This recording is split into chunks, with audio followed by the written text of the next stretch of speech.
So, as you'll realize, I filmed the whole video without ever hitting record on the mic. Good morning, afternoon, or evening, depending on what time you're watching this. My name's Connor from 905 Review. You guys are checking out our series Give This a Spin, where I recommend you some of my favorite albums. Today we'll be checking out the classic D.O.A. and their debut album, Something Better Change.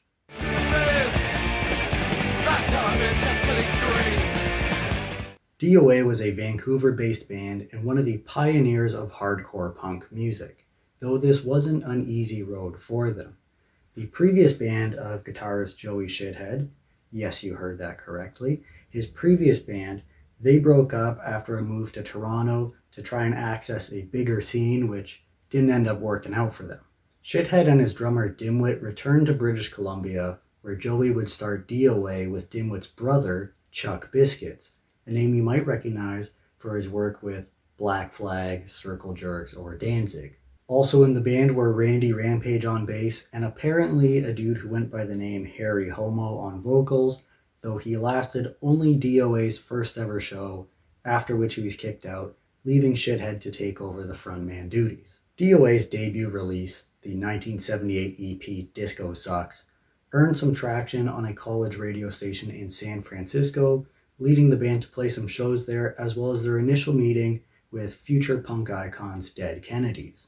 This was hardly the only big-name punk act they would associate with, as a successful North American tour had them opening for The Clash just a year later. This takes us to the recording of their debut album, Something Better Change. The album begins in a pissed-off tone with New Age, and right off the bat, this is some pure punk rock, a real relic from the time.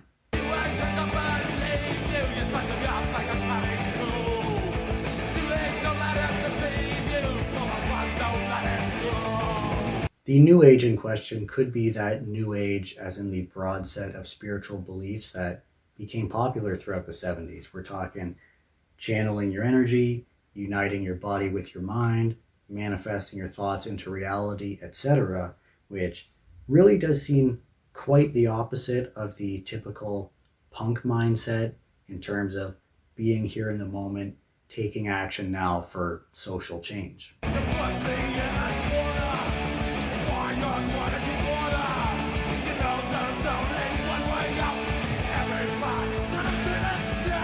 If not that, then I think the background could just be the state that the US was in the 70s, which was not exactly a great one, with the distrust in the government, the social injustice, economic decline. So if ever the 80s was billed as being a new age, it could just be Shithead here saying that he doesn't buy it. Following that is probably one of D.O.A.'s best known tunes, The Enemy. And on this one, we're taking aim at our various enemies. There's those overly vigilant cops who keep you down. There's the boss who works you like a dog. Or there's also the newspaper just spreading their own biased information. Because you got to know who your enemy is. The enemy.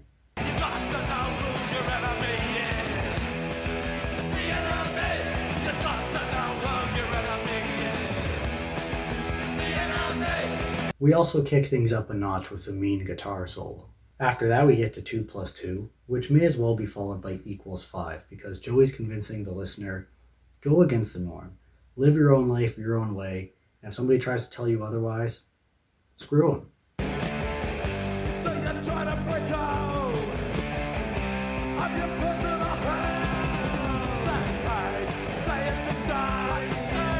It's a lighter listen than the 2 songs that opened the album, but that's not to undermine the nice flow they have here.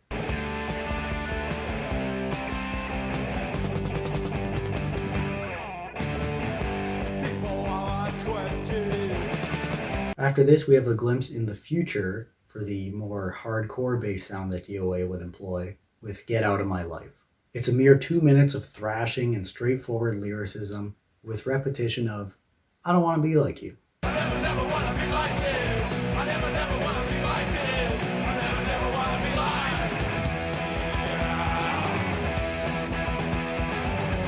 After that, we have another steady rocker, Woke Up Screaming. I took a chance on the other side. I got like this, nothing else. And I think they did a great job on this one as they build the song up well for the chorus. It wasn't what it was or what I knew. It wasn't anything to do with you.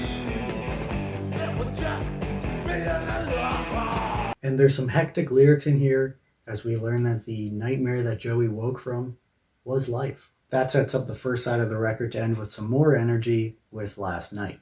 It's got a less angsty sound to it with these soaring guitars, and they even disarm you a little further by tossing in an acoustic guitar.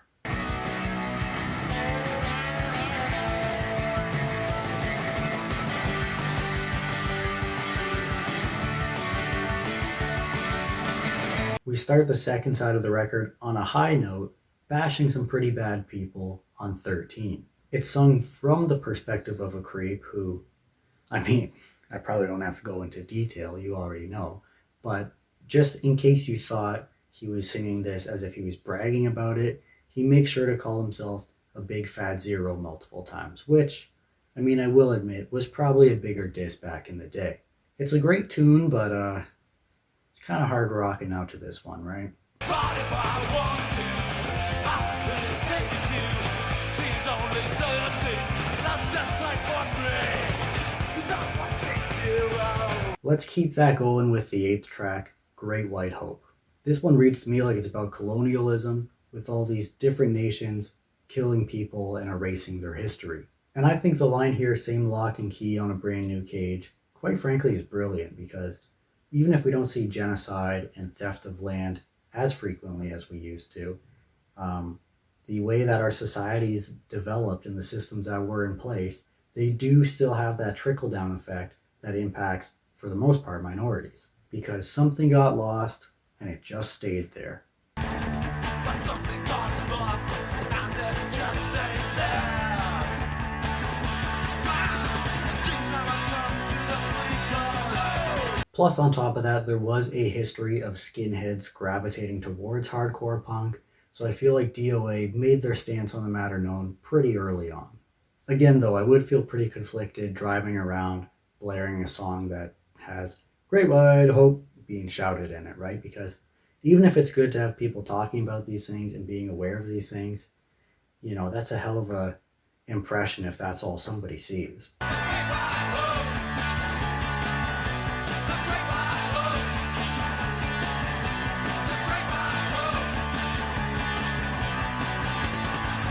After this is The Prisoner. Prisoner to what? Society. Apartments are too small, they cost too much, TV's selling you a lie, corporations don't care about you, burn it all down.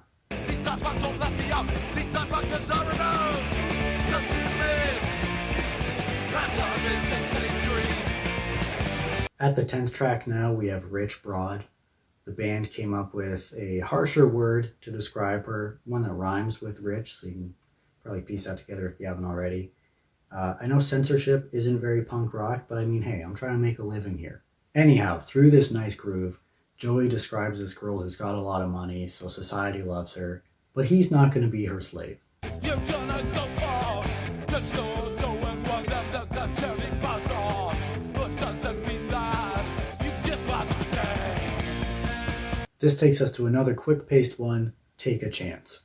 In the first verse, Joey sings about all the things that he wants and how he'll have to take chances to get them. But then in the second, he sings about somebody who's already got everything, only they feel lonely, and he advises them to take a chance. Take a chance and donate all their money? Hey, maybe. Let's help each other out.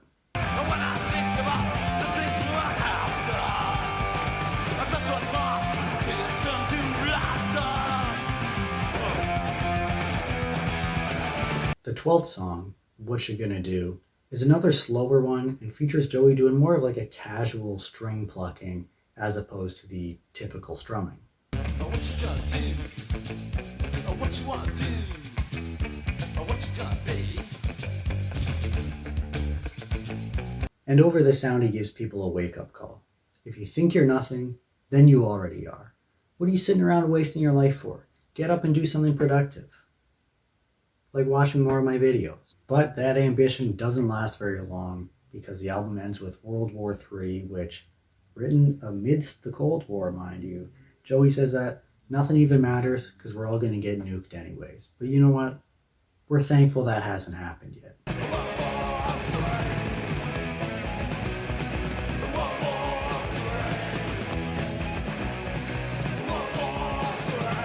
If you didn't get this album when it came out, then you were out of luck for quite a while because from its release in 1980, it didn't get released again until 2000 on Shithead's own label, Sudden Death Records. Some of these reissues and subsequent ones featured a 14th track, a reworking of one of the band's earliest songs, Disco Sucks, now titled New Wave Sucks.